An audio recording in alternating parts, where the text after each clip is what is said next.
Hello and welcome to another episode of the Monday Macro View. This is Osama Rizvi coming to you from Primary Vision Network. I do realize that I need a haircut, but I have not been able to find the time to do so. So next time, next show. But for now, I'm going to focus on today's topic, which is the economic impact of the Israel and Gaza conflict. And why it is important because this very conflict has, unfortunately, the potential and power to not only disrupt the global oil flows and upend the global economy, but also tip the world into another recession, a worldwide recession. It's very important that we take a look at what's happening or what is going to happen in this conflict.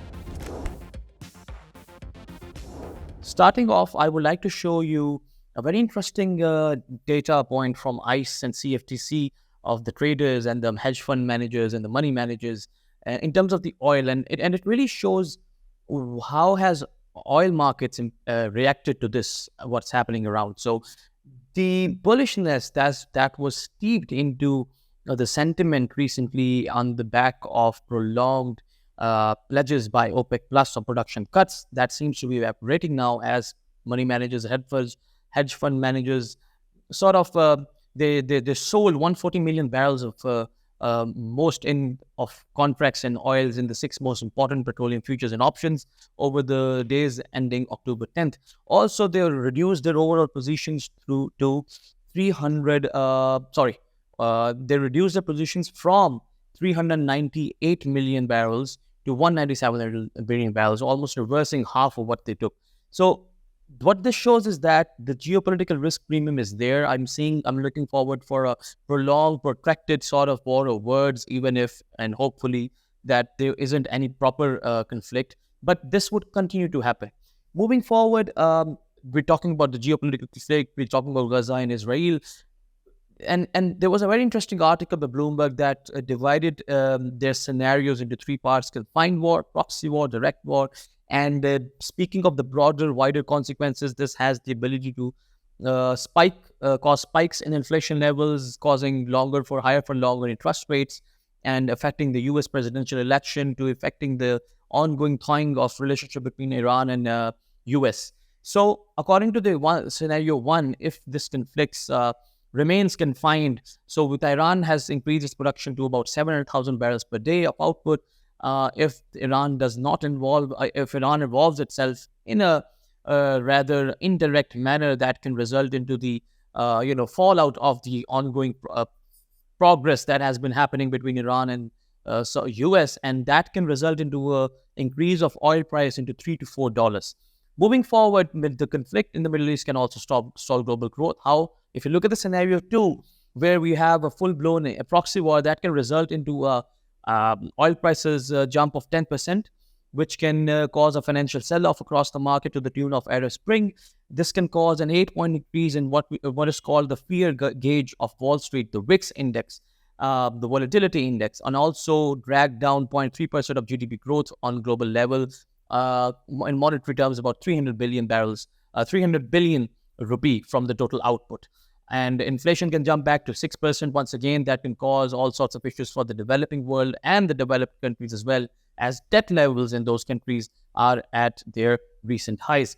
In terms of the third scenario, which is the worst one, direct war, with the 1/5 of world's oil supply coming from the Gulf region, this can disrupt the oil markets, causing the geopolitical risk premium to swell and may take the oil prices to $150 per barrel.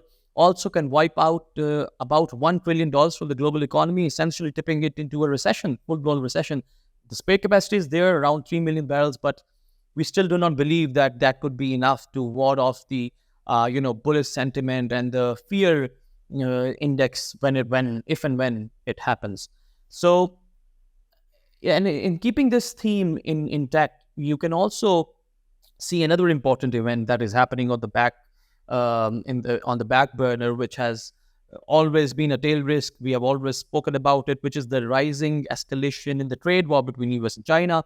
So IMF's chart of the week recently showed how de-risking of friend zoning policies can affect the global growth, especially in the Asian economies. You can connect this with another show that we did about the rising geopolitical divide that is happening and the decisions, economic decisions, greenfield investment decisions being made not on economic principles or other factors, but on geopolitical factors such as who has voted against or in favor of the Ukrainian invasion of Russia.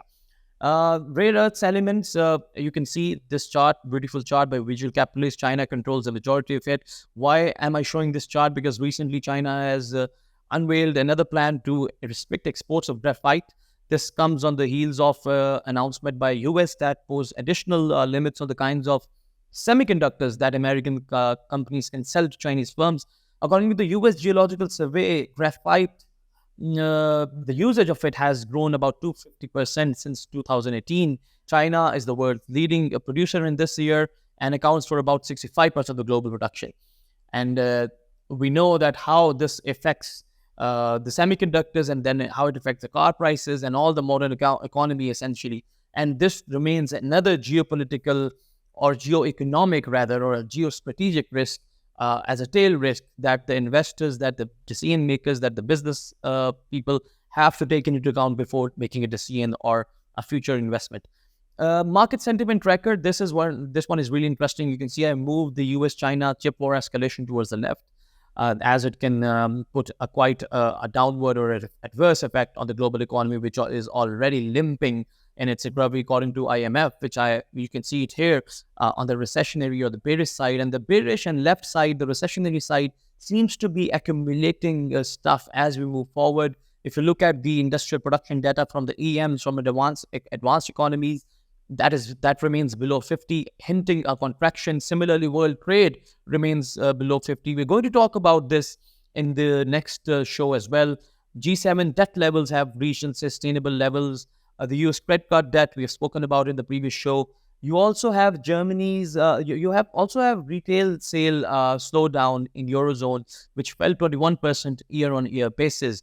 The home builder sentiment index fell to about 9-month low in the US. The global economy still face a lot of challenges. Russia and Turkey have increased interest rates. US consumer confidence have fell to a 3-month low. On the other hand, you have some important developments, positive developments, recovery side, bullish side. You see Chinese economy gaining momentum. The recent economic figures were better than expected. You see US economic activity growing, retail sales have recovered, Eurozone industrial production have increased month-on-month basis, but remain negative or on the downward side year-on-year basis. So it's essentially what's the baseline when you compare these things. Retail sales in the UK have also increased, but overall, I think there is a geopolitical risk premium that has keeping the things bullish. Without this, I certainly believe given the reaction of the oil markets and the wide acceptance of a global economic slowdown, oil markets and the global economy would be the trend for that would be downward. So that's all from my side today. Thank you so much for watching, and I'll see you all next week.